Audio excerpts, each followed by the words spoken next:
Hello, I'm Nightmare, and welcome back to The Letter. So we last left off, we had seen some kind of horrendous demon woman, I guess. We had to escape the room, and on our way down, we fell down the stairs and knocked ourselves out, not before seeing those nasty feet again. So we were awakened by our co-worker and the interior designer for the house we're trying to sell. And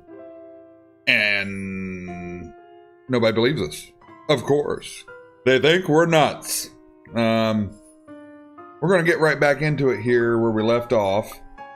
And hopefully we find something new about this house. Alright. The two of them disappear behind the parlor's doors. Their departure brings with it a stillness to keep me company, neither welcoming nor comforting. Alone like this, it is impossible not to think of what really happened. I wish the memory isn't as elusive as it normally is. Then again, Rose already said she didn't receive any call from me. Was it just paranoia? A temporary lapse after having heard all those tales about this place? Probably. I want to think of it as such. Better to think of it as such so I can work in peace. Except a small part of my mind begs to differ, and if I'm going to be completely honest with myself, I want nothing more than to leave this place as soon as possible. I don't know what's in this house, and I don't want to know. The keys Rose has just handed me dig into my palm. Its jagged edges create shallow ridges on my skin from how hard I'm clutching it. But she's still pretty terrified. It is a reminder of what I still need to do and why I've taken this job in the first place. Hugging my blazer closer to my body, I exit the house to get what Rose has asked of me. Just a few more hours, Isabella. Sell the house, get the money. Oh. Wow. That was horrifying. A bloody mess. A flock of people have already gathered in the mansion's front yard by the time we officially open the doors. I'm not sure whether I should feel baffled or underdressed standing in their presence. Oh, my face is bright. Men and women of wealth and status, all dressed to the nines in fancy suits and lovely dresses of varying colors, compose the medium-sized crowd. Their necks, arms, and fingers are adorned with silver and gold, glinting in the afternoon sun. Some even have ridiculously fancy feathered hats on their head. I really hope there aren't any magpies living nearby, like in the stories. Those birds will have a field day in this. There's some birds right there. They are murmuring among themselves, looking at the estate's facade appraisingly, with some argument about whose mansion has the superior architecture. But most of it stops as Rose calls for their attention. They don't look too pleased being ordered around, but what can they do about it? Ladies and gentlemen, I'm Rose Cooper, and this is my partner, Isabella Santos.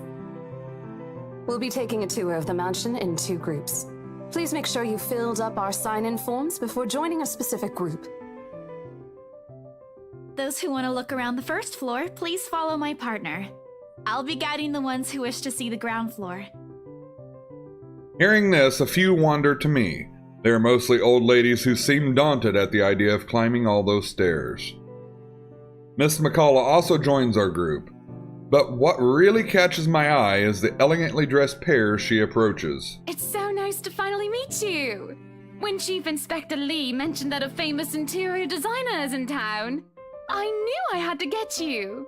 Your confidence in my skills is very flattering, ma'am. I'm sure you won't disappoint, Marianne. Oh, he's got a creepy voice. Oh, you know each other? Uh-oh. Not at all, ma'am. Is that a lie? Do you know him? Is there something secret going on between you two? I don't know. You mentioned something about a Marianne on our way here, darling? Uh-huh. Oh, yes, I think I did. They must be the clients she was talking about. I might have seen their faces somewhere before, some magazine or the television? I can't quite remember. But then again, most of our guests have likely ended up on the news one way or another. I won't be surprised if these two already have. For people who are popular, though, they aren't dressed as loudly as the others, and in their simplicity, the couple stands out. The woman in particular is stunning enough to turn the heads of most people in my group, especially the men with wandering eyes. Amen. The guy standing beside her doesn't seem to mind, though. And if I'm going to be a bit bolder with my assumptions, I'd say he's basking in the attention. Both of them, in fact. I'd think they are brother and sister if it wasn't for their public display of affection. The matching rings on their fingers just cement the fact they are indeed a couple. Let's look at this ring. It's a lovely ring. I'd think it'd be more flashy, though, if they were so super rich. It says, "My only sunshine." Oh, isn't that sweet? Whatever. Couple or not, what's important is we get the deal closed before current owners can even think of canceling the listing. I just hope one of the people in my or Rose's group is brave and generous enough to buy this mansion. I'd buy it. I'd love to have an old mansion like that. That's awesome. And so with papers in hand, I lead the way. Oh, we got a new journal entry. Where's that? There it is. We're still on Friday, October 21st. Today marked the open house of the infamous Ermengarde Mansion. Open to the public for the first time in years, Luxbourne's most esteemed and prominent personalities gathered to catch a glimpse of the 17th century property, including Luxbourne's most well-known couple, Luke and Hannah Wright. That must be who we're talking to. When they aren't whispering among themselves or going ooh and ah over one thing or another, they ask questions. From how the restoration process went to the history of the place, I answer them all, more than happy to talk about the art pieces and architecture mostly. However, I'm careful not to mention anything about the urban legend. Not a good material for sales talk, even if the entire population of Luxbourne knows about it. Some of the furnishings here are actually the 17th century originals, all of which have undergone a painstaking restoration process just to return its original beauty. Even the glass thing. Colorful ones. Oh, I don't know, but you get the idea, I hope. Mm-hmm. Especially Stained that glass. one, ma'am. It is said to be a gift commissioned by the fiancé of Lady Charlotte Ermengarde. The mansion's current owners have specifically requested that the restoration crew take great care in handling it. Well, any stained glass in homes are beautiful, especially the old Victorian and so forth. I love that. It's a priceless work of art and the most distinctive feature of the mansion. By the time I've stopped talking, her attention is already elsewhere. Isn't this place wonderful, darling? I told you it's not a total waste of your time. I don't know. Isn't it a bit too small? We might have to break a wall down to have more room. Too small, really? OMG. Well, I think it is just right. Don't you think so, Marianne? It is splendid, ma'am. But isn't it a little too early to make plans when no deal has been signed yet? She's assuming she's gonna get it because she's a rich, spoiled brat. Never mind that. It isn't going to be a problem. We've got a wonderful legal team to handle everything. Oh boy, one of those. Start taking notes, though. I think I've got a few things I want changed before we move in. Don't you mess with this house. It's historically restored. Oh my god. The rest of their conversation gets lost in the chatter of our companions.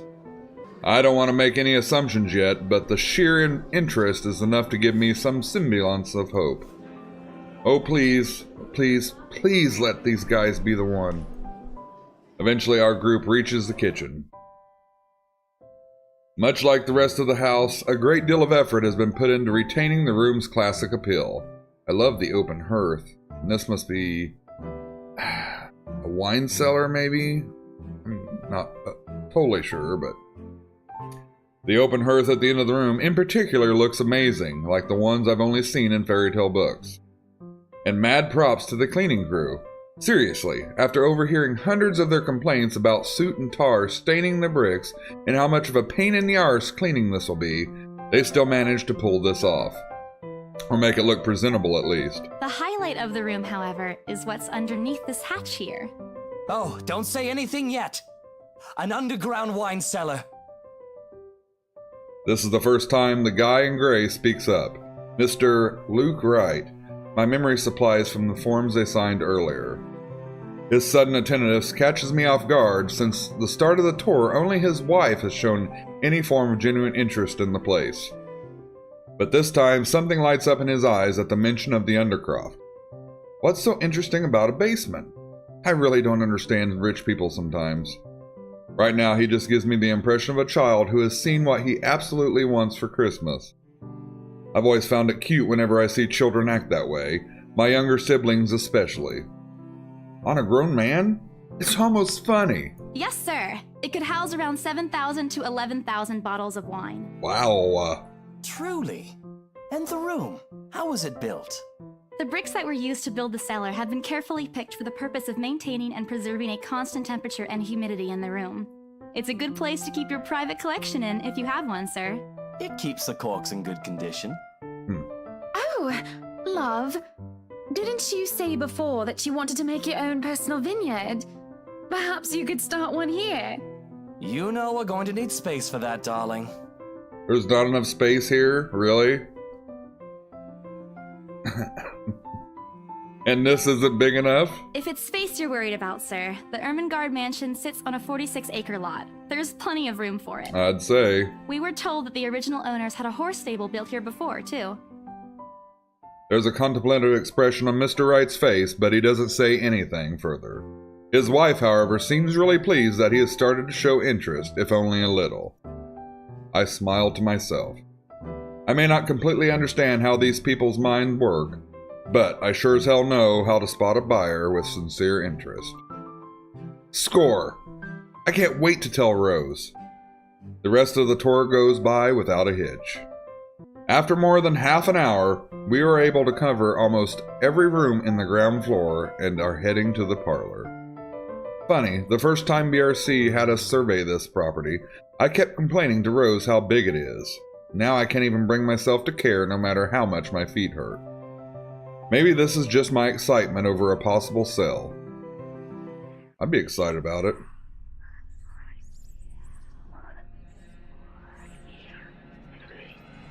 It's like whispering.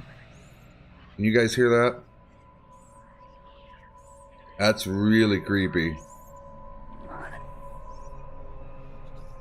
When we reach the parlor, however, an odd feeling washes over me. It starts off as small goosebumps on my skin, a feeling of being watched intently. Whispers in my ears and shadows dancing, lurking in every corner of my vision. Dark silhouettes that are gone when I turn to look. A chill settles down my spine, making me feel sick, and I start to break out in a cold sweat. I can't do this. I need to sit down for a moment. The old ladies in the group have been requesting for a break anyway. If I can just... Excuse me, everyone? We will be taking a 15-minute rest here before we visit the first floor. In the meantime, please help yourselves to the refreshments and snacks we prepared. If anyone has any questions, feel free to approach me. I'd be happy to help you. I let them sit while I retreat to a quiet corner to recover. It's not what you think. Don't think about it. It's not what you think. I've probably just caught Becca's cold. Don't think about it. I'm left alone for a good while, the same words spilling out of my lips in a silent prayer. Until a hand taps my shoulder. Hello, you there? Yes, ma'am? Oh, look at you. Having to show a group around a mansion this big must be exhausting. Not a God. problem, ma'am. I'm just doing my job. What a hard worker. Anyway, Isabel, right? Isabella, actually. But yes, what can I help you with, ma'am, right? Please, just Hana. Call me Hana. I just wanted to ask, how soon are we able to move in? My God, you're pushy. My brain completely stops. The sick feeling plaguing me is suddenly gone, replaced by utter bewilderment. Is this a joke? She looks at me expectantly as I struggle to come up with an answer. Wait, ma'am, you see... But we haven't even negotiated a price yet, ma'am. We haven't even finished touring the rest of the mansion. A sale would be great and all, but... She stops me from speaking any further and puts a hand on my shoulder. For a moment, with her tight smile, she looks as if she has tasted a particularly sour lemon. Oh, please, sweetie, don't insult me. Money is not a problem. Oh, Lord. And, just between you and me, this place is better off with us than with some old lady who will probably just fill it up with cats. Oh my god, this lady. I personally don't think there's anything wrong with having cats here, Ma'am Hana. Me either. I'm sure there's more than enough space here if you want pets. Perhaps I'm still not feeling well, but what's wrong with cats? More importantly, why is she talking about moving in already? Well, I'm more of a dog person.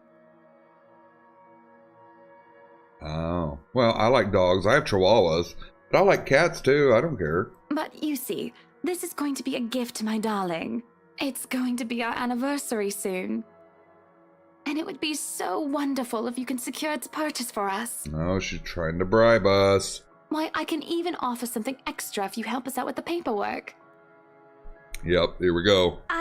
We actually have a process for this, ma'am. I don't really think that would be necessary or appropriate. And just Excuse what me. are you two lovely ladies talking about here? Leaving me and our lovely interior designer to talk here by ourselves. What would the people think, darling? Oh, it's just small talk, love. Oh. I was asking if she could help me with the paperwork. I try not to wince when her nails dig into my shoulder. I can't help but send an imploring look at Miss McCullough, who only gives me an apologetic smile and a shrug. Yeah, I can give you a fact sheet and a form to fill out. She wastes no time in taking the papers from my hand and shuffles through the bunch. Oh man, Rose is going to be so angry at me for letting her do that. Wonderful. And Marianne, I'd really love to talk to you about those changes. I did, Mom. Ooh, But I really sorry. hope that this time... I accidentally hit the button. Sorry, guys. Excellent. Hopefully you can help us out too, Isabel. Isabella. Right. It's a lovely name, Isabel. Oh, this bitch. It's Isabella. Yes, that's great. We'll be more than happy to put in a good word to your superiors too, and... What's this? Oh. What are we looking at? A look of confusion and disgust appear on her face, turning to her husband. He merely shrugs in reply. That's, an look at her. interesting work of art. Not to my taste, though. I'm sorry. Wow. Her face here is horrified. Do you see that? Darling, Buttercup, art is a complete overstatement for this garbage. It looks like a cheap prop from a D-list horror film. Oh, the letter was in her paperwork. Nice. He looks like a vampire. Shush, love. Let the girl do what she pleases with, what do they call this? Oh, forget about it. At the very least, it's not as dreadful as the one art exhibit I was forced to attend last month. You should have seen it, Marianne. Even you would have been appalled. But I'm sure you'll know what to do with our walls once we get started. I highly doubt it is as bad as you say, Ma'am. Nevertheless, you can be assured that my team will only pick whatever suits your tastes. Nothing of this chain letter sort, of course. It has to always work with a palette. I'm quite sure chain letters these days don't come in this form. It's my turn to be puzzled. What do they mean? Rose and I double-checked everything. Are the papers I handed not enough? I want to ask what's wrong, but I don't want to mess this up. But with the way Ma'am Hannah's leading the conversation, I'm afraid that's exactly what would happen if I do interrupt her. That's good to hear. See, darling, isn't she an absolute delight to work with? I can't wait to see how this place will look when she's done with it. Oh, you don't have to tell me that, Buttercup. I've known her for years. I swear they've met. They've had to have met. Remember at the beginning they said they hadn't, but I think they have. Something fishy's going on. A smile is back on her face when she turns to me and hands me a strange piece of paper. I would still put it away if I were you, though. Otherwise, people might get the wrong impression. Anyway, as I was saying... I don't hear the rest of what she's saying after that. I can only stare down at the paper, at the letter in my hands. The sides crinkle in my grip and my breathing grows labored. Dread quickly fills my mind. Isabella? Isabella? Are you alright? That sounds like Rose. You're looking pale. I don't even notice when Rose's group joins us in the parlor. I want nothing more than to say no, I'm not alright. I want to leave this place. Because I remember everything as clear as day. The letter, the woman in the attic, it's real. The letter. I'm sorry, I didn't know. Careless. I've been so careless. How do I even tell them without looking like I've gone mad? Should I even tell them? Well, we could show the letter to Rose or not show the letter. I'm thinking I don't want to cause a big scene and not sell the house. So I think I'm going to keep the letter myself right now. Rose, The words are stuck in my throat. I want to tell her, I really do. But is she going to believe me? She already dismissed me earlier. It's a concussion, she said. It's not. There really is something in the house, in that attic, in that letter. It's going to go after us. Please believe me. Dear me, is Isabella alright? Ma'am Hannah's voice breaks through the haze, beginning to cloud my mind. Rose is looking down on me, worry etched on her features. I don't even notice when she removed the wrinkled paper from my hands and pushed me down to sit on a nearby chair. From the edge of my vision, I can also make Miss McCullough asking a passing food server for a glass of water. Through it all, Mr. Wright stands in the sidelines. Although curious, he appears more inclined to watch the scene than help. They are all as likely to believe me as Rose does. To everyone, whatever's in this house is just a hoax, a cautionary tale for children. Isabella, do you need me to call that ambulance? She offers me a drink, but I push it away. I need to get out of here before I cause an even bigger commotion, clear my head, and take a breath of fresh air. Anything to take my mind off things. No one is going to believe me anyway. No. I'm just feeling a bit out of it. Excuse me. I'll be back. I just need to catch my breath. Bowing my head, I mutter a quick apology and gather my stuff to make a quick exit.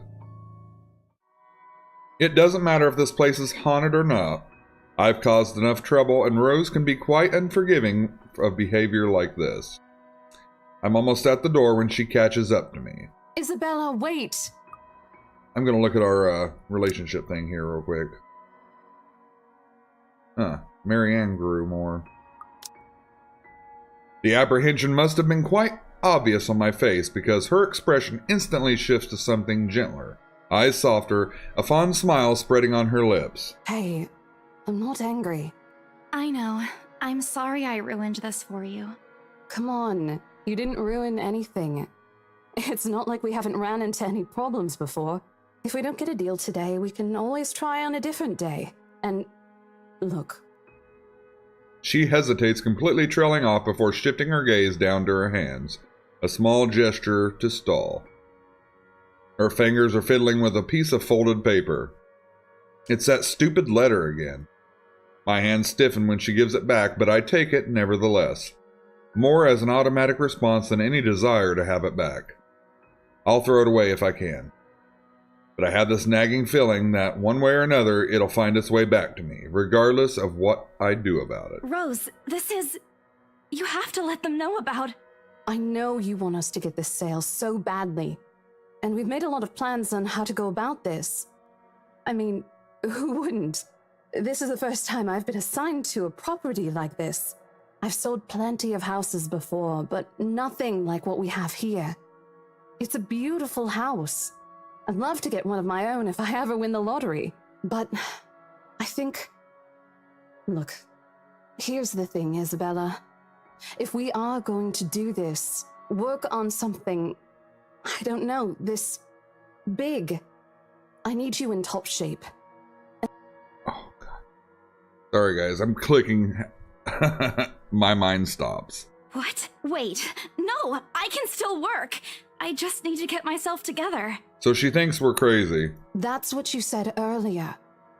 I let it go because I thought, hey, it's your own body and you should know more than anyone how you feel. But after this, I really think you should take a break.